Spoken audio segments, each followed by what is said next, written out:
สวัสดีค่ะพบกับพวกเราอีกแล้วนะคะกับรายการเรา3 คน เห็นแก้วไหมคะนี่เป็นแก้วพลาสติกนะคะ ที่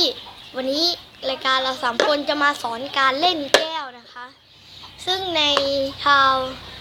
โซเชียลในเน็ตออนไลน์อะไรพวกนี้นะคะที่กำลังฮิตกันมากเลยนะคะ เล่นแก้วนะคะ แก้วพลาสติกธรรมดานี่ทำเป็นเสียงดนตรีได้หลายอย่างเลยนะคะทั้งเอามือตบมือและเอามือเนี่ยตีโต๊ะและหยิบแก้วขึ้นมาตีนี่ก็เกิดเสียงดนตรีแล้วนะคะ วันนี้รายการเรา3 คนก็จะมาเล่นตามหลักสูตรให้ดูแล้วก็จะสอนให้พร้อมกันเลยนะคะมาดูกันเลยนะคะเราจะเล่นทั้งหมด3 ครั้งนะคะครั้งแรกก็คือช้าสุดครั้งที่2ก็คือปานกลางครั้งที่3ก็คือเร็วนะคะมาชมกันเลยนะคะช้าสุดให้จับจังหวะดีๆนะคะแล้วก็จะได้มาสอนพร้อมกันนะคะดูกันเลยค่ะช้าสุดนะคะ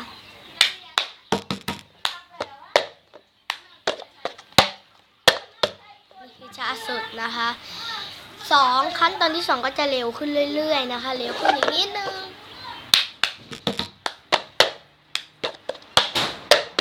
นี่นะคะขั้นตอนที่2ขั้นตอนสุดท้ายเร็วเลยนะคะคอยดูนะคะนี่นะคะซันดี้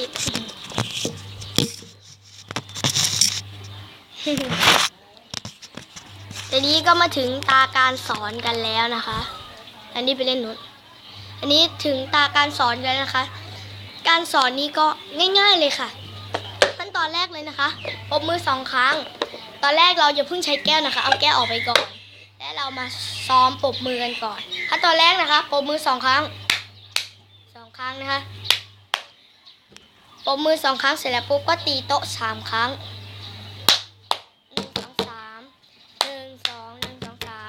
แบบนี้นะคะซ้อมแบบนี้ไปเรื่อยๆให้ชินก่อนนะคะแบบนี้นะคะ1 2 1 2 3 1 2 1 2 3แบบนี้นะคะพอเราได้1 2 1 2 3ต่อไปก็ปรบมืออีก1 ครั้งนะคะ1 2 1 2 3แล้วก็ปรบมืออีก1 ครั้งอีกรอบนึงนะคะ1 2 1 2 3แล้วก็ปรบมือ1 ครั้งถ้าเราเล่นแบบเร็วก็จะได้อย่างนี้นะคะ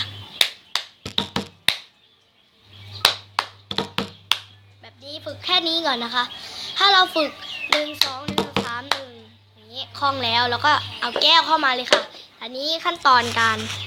ใช้แก้วช่วยพี่ตีอย่างนี้ให้เกิดจังหวะเพลงนะคะ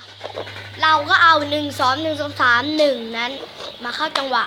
ฟังนะคะ1 2 1 2 3แปะ1 2 1 2 3แปะพอครบ1 2 1 2 3แล้วนะคะ1 2 1 2 3แปะยกลงนะคะ1 2 1 2 3แปะยกลง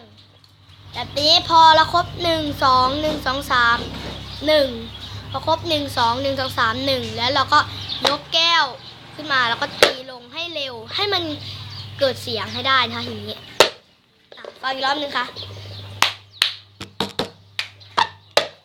มันจะได้แบบนี้นะคะอีกรอบนึงนะคะแบบนี้นะคะเราจะไปช้าๆแบบนี้อีกรอบนึงนะคะถ้าเกิดนับก็จะเป็นแบบนี้นะคะ1 2 1 2 3แปะยกลงก็จะได้แบบนี้ถ้าไม่นับก็จะเป็นอย่างนี้นะคะโอเคนะคะเข้าขั้นตอนที่2เลยนะคะขั้นตอนแรกเราจบไปแล้วหลังจากที่เราตบแบบเมื่อกี้ได้แล้วนี่นะคะยกแก้วลงพอยกลงเสร็จแล้วปุ๊บตบอีก1 ครั้งแบบนี้นะคะแล้วก็แปะอีกรอบหนึ่งนะคะอีกรอบนึงนะ1 2 1 2 3แปะยกลงแปะแบบนี้นะคะรอบนึงนะคะนี่นะคะหลังที่เราแปะเสร็จแล้วเราก็จะทำการใช้มือเนี่ยยกแบบนี้และเอามือข้างนี้แปะไปที่อย่างนี้นะคะมันก็จะได้แบบนี้นะคะ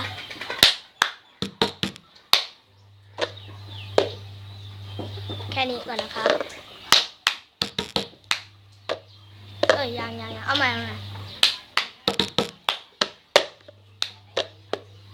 นี้นะคะก็จะได้อย่างนี้1 2 1 2 3แปะยกลงแปะยกแปะลงเอาแค่นี้ก่อนนะคะ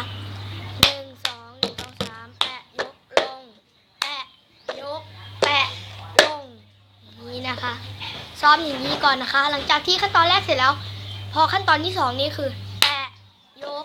แปะลงแปะยกแปะลงพอเราทำแบบนี้แปะยกแปะลงได้แล้วเราก็ไปซ้อมขั้นตอนแรกและมาสู่ขั้นตอนที่2กันเลยนะคะถ้าเราเล่นติดต่อกันโดยที่ไม่พูดก็จะเป็นแบบนี้เร็วขึ้นนิดหนึ่งเพื่อที่จะฟังจังหวะดนตรีได้คล่องนะคะฟังดูนะคะ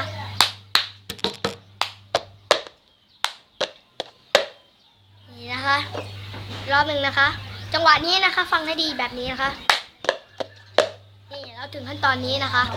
ถ้าเราเล่นเต็มตั้งแต่ขั้นตอนแรกยันถึงขั้นตอนเมื่อกี้ก็ลองฟังเลยนะคะ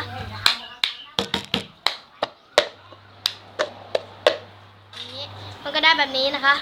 มันจะได้อย่างนี้แต่จะได้ของครึ่งเสียงนะคะมาถึงขั้นตอนสุดท้ายแล้วนะคะขั้นตอนที่3พอเราแปะยกแปะลงอย่างนี้เสร็จแล้วนะคะแปะยกแปะลงหรือถ้าเกิดว่าเราจะหยิบง่ายๆนี่เราก็แปะยกแปะ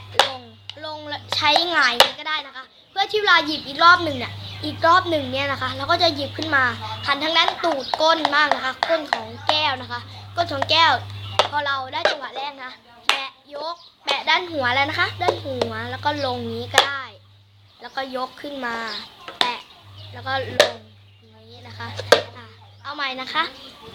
บางคนบางคนยังงงนะคะก็เลย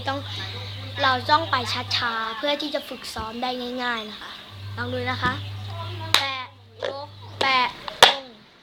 อย่างนี้นะคะซ้อมแค่นี้นะคะแปะยกแปะลงในคล่องๆนะคะแปะยกแปะลงพอแปะยกแปะลงคล่องแล้วนี่นะคะก็จะไปพอแปะยกแปะยกแปะลงแล้วก็ยกแปะลงแปะมาฟังเต็มกันเลยนะคะ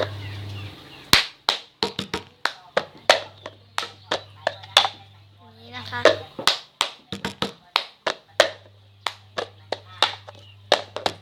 นี่พอเราคว่ำปุ๊บเราก็ตีไปอีกรอบหนึ่งก็จะได้ครบเลยนะคะฟังรอบหนึ่งนะคะ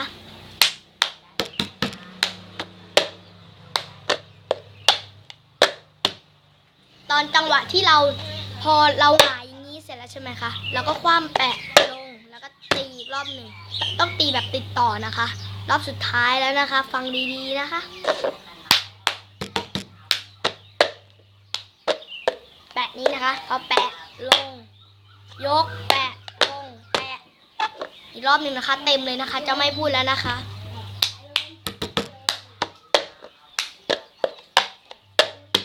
โอเคนะคะก็เป็นแบบนี้นะคะตามหลักสูตร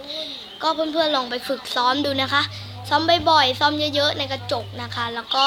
ดูคลิปนี้ก็ได้นะคะถ้าไม่เข้าใจหรือยังไงนะคะคลิปอื่นก็มีเหมือนกันนะคะแต่ก็ลองไปฝึกซ้อมดูถ้าไม่เข้าใจคลิปนี้หรือไงก็ขออภัยด้วยนะคะโอเคค่ะสำหรับวันนี้ขอบคุณ